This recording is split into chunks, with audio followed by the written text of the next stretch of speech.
Shalom saudaraku, kembali lagi dalam siaran CS Media Christ the Savior Harvest 2025, menangkan jiwa untuk Tuhan, I will go. Pada saat ini kita akan masuk pada ringkasan pelajaran sekolah Sabat yang pada saat ini dengan judul Penindasan Latar Belakang dan Kelahiran Musa. Pelajaran pertama untuk 5 Juli 2025. Ayat inti terdapat di dalam Keluaran 2 ayat 25 sampai 26. Allah mendengar mereka mengerang, lalu ia mengingat kepada perjanjiannya dengan Abraham, Ishak dan Yakub. Maka Allah melihat orang Israel itu dan Allah memperhatikan mereka. Kita masuk pada tema utama. Ada dua di sini, yaitu yang pertama bahwa di tengah penindasan sistematis terhadap umat Allah, kuasa Allah tetap bekerja, menyelamatkan, memurnikan, dan menepati janjinya. Kedua, bahwa kisah kelahiran Musa adalah simbol di mana rencana keselamatan tidak bisa dihentikan oleh manusia dan panggilan Allah itu tidak lahir dalam kemudahan, tetapi justru dalam pergumulan dan kejahatan zaman. Kita ikuti satu persatu. Pada hari Minggu, umat Allah di Mesir, kita bisa baca dalam Keluaran 1 ayat 1 sampai 12. Pokok pelajarannya ada dua. Yang pertama, Keluaran 1 ayat 8, Israel beranak cucu dan menjadi sangat kuat di Mesir, meskipun ditindas secara sistematis oleh raja yang baru yang tidak mengenal Yusuf. Yang kedua, setan menggunakan struktur kekuasaan di Mesir untuk menekan umat Allah. Tetapi Allah memutarbalikkan rencana jahat itu menjadi alat pertumbuhan dan pemurnian. Aplikasi teologis pada pelajaran hari Minggu yang pertama adalah di dalam Wahyu 12 ayat 17, prinsip umat sisa. Pertumbuhan dalam penindasan adalah tanda umat yang diberkati dan ditandai Allah. Yang kedua, kedaulatan Allah. Ia hadir di tengah penderitaan, menunjukkan bahwa proses pemurnian adalah bagian dari rencana penebusan. Keluaran 1 ayat 12, Roma 8 ayat 28. Kutipan dalam Patriarch and Proverbs halaman 242, dalam penderitaan mereka, Allah mendengar keluhan mereka. Kita masuk pada hari Senin. Kejadian 15 ayat 13 dan 14, Keluaran 1 ayat 22. Ada dua pokok pembelajaran di sini. Yang pertama adalah penindasan di Mesir bukan insiden acak, tapi ini adalah penggenapan nubuatan 400 tahun lalu kepada Abraham. Kejadian 15 ayat 13. Firaun representasi kekuasaan jahat menjadi alat untuk membentuk umat yang akan keluar dengan harta berlimpah. Keluaran 12 ayat 40 sampai 41. Aplikasi teologisnya yang pertama adalah kronologi nubuatan. Allah bekerja dalam waktu yang ditentukannya. Galatia 4 ayat 4. Ketetapan waktu pembebasan Israel adalah gambaran kepastian second coming Kristus atau kedatangan kedua kali. Yang kedua, penggenapan janji Allah kepada Abraham. Rencana penembusan selalu bersifat historis dan terukur. Galatia 3 ayat 16 sampai 17. Tulisan Roh Nubuat mengatakan di dalam Patriarch and Proverbs halaman 260, Allah tidak pernah lalai mengingat janjinya.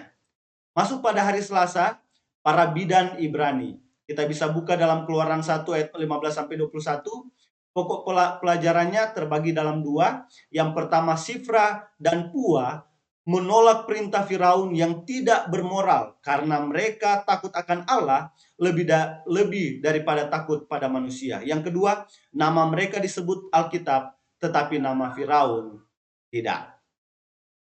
Kita bisa lihat aplikasi teologis yang ada dua. Yang pertama, hukum moral atau hukum negara. Ketika hukum manusia bertentangan dengan hukum Tuhan, umat sisa dipanggil untuk lebih taat kepada Allah daripada kepada manusia. Kisah Para Rasul 5 ayat 29. Yang kedua, keteladanan umat sisa. Tindakan kecil yang setia atau melindungi bayi menjadi bagian dari rencana besar penyelamatan bangsa Israel. Lukas 16 ayatnya yang ke-10. Di dalam tulisan Roh Nubuat, Patriarch and Prophets halaman 243, nama-nama pahlawan iman ini tidak akan dilupakan di antara umat Allah. Kita masuk pada hari Rabu, Musa dilahirkan. Kita bisa buka dalam Keluaran 2 ayat 1 sampai 10. Ada dua lagi pokok pelajaran. Yang pertama, Musa lahir dalam kondisi berbahaya, tetapi melalui iman orang tua dan tindakan bijak, Allah menyelamatkannya. Yang kedua, Musa diangkat menjadi putra kerajaan, namun tetap memiliki akar Ibrani yang kuat. Aplikasi teologisnya yang pertama adalah pemeliharaan khusus Allah. Dalam masa paling gelap, Allah mengangkat seorang pemimpin seperti Musa untuk menjadi alat pembebasan. Yang kedua, kepemimpinan dalam panggilan ilahi. Pemimpin Allah dibentuk bukan di istana, tetapi dalam penderitaan dan kesetiaan di rumah iman. Kita bisa lihat dengan pengalaman Yesus di dalam Lukas 2 ayat 52. Tulisan Roh Nubuat di dalam buku yang sama, Patriarch and Prophets halaman 243, Allah telah menetapkan bahwa anak yang baik itu akan menjadi pemimpin umatnya. Hari yang terakhir, hari Kamis, perubahan rencana. Kita bisa buka Keluaran 2 ayat 11 sampai 25, Ibrani 11 ayat 24 sampai 26. Ada dua juga pokok pelajaran di situ. Yang pertama, Musa mencoba menjadi pembebas melalui kekuatannya sendiri dan gagal, lalu melarikan diri ke Median. Yang kedua, di padang gurun, Allah membentuk karakter Musa selama 40 tahun agar siap menjadi pemimpin rohani, bukan politis. Aplikasi teologis yang pertama adalah reformasi karakter. Allah mengistirahatkan Musa agar ia mengenal kuasa Allah, bukan dari pendidikan dunia, tetapi dari pengalaman spiritual. Yang kedua, kerendahan hati sebelum pengangkatan. Musa harus belajar bergantung pada Tuhan, bukan sistem dunia. Ini adalah pola semua pemimpin sejati. Kita bisa baca dalam Yesaya 6 ayat 1 sampai 8, Daniel 10 ayat 8 sampai 19. Di dalam buku yang sama, Patriarch and Prophets halaman 247, Musa diistirahatkan di Midian agar belajar kerendahan hati dan ketergantungan kepada Allah. Kita masuk pada kesimpulan. Ada 6 kesimpulan. Yang pertama adalah para bidan Israel di Mesir adalah orang-orang yang takut akan Allah dan tidak melakukan apa yang diperintahkan Raja Mesir, tetapi justru menyelamatkan anak laki-laki di Ibrani.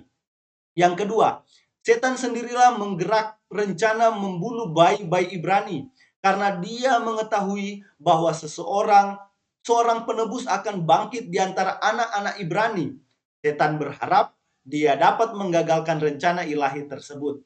Yang ketiga, terlepas dari rencana iblis, Allah mengalahkannya dan dia menggunakan orang-orang yang setia untuk menggagalkan musuh.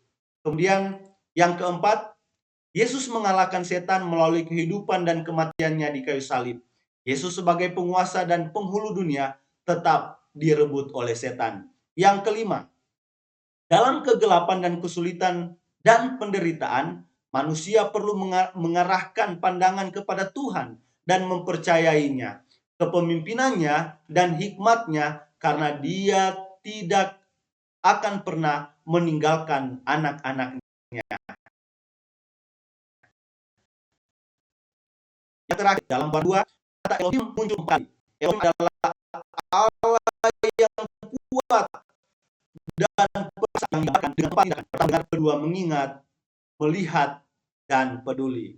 Kiranya pelajaran Sekolah Sabat pekan ini melalui rangkuman Sekolah Sabat, kita bisa rohani tetap setia sampai Tuhan Yesus datang. Adalah doa dan harapan kita semua. Saya bawa dalam nama Yesus. Amin.